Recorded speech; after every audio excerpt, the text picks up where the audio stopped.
હર હર મહાદેવ. આજનો વિષય છે જીવનમાં મળતી સફળતા અને નિષ્ફળતા જન્મ કુંડળીમાં આપણે કેવી રીતે જોઈએ છીએ તેના ઉપર. તો મુખ્ય આધાર લગ્ન, જન્મ કુંડળીનું અને લગ્નમાં પડેલો ગ્રહ અને લગ્નની રાશિ ઉપર આધાર રાખે છે.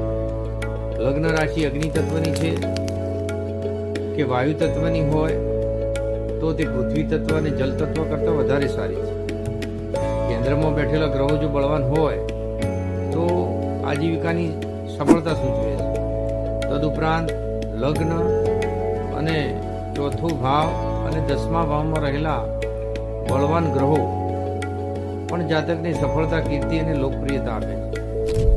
10મા ભાવમાં રહેલ ગ્રહ પોતાના સ્વભાવ અનુસાર ધંધાનો નિર્દેશ કરે છે, માટે જોવું જરૂરી છે. હર હર મહાદેવ.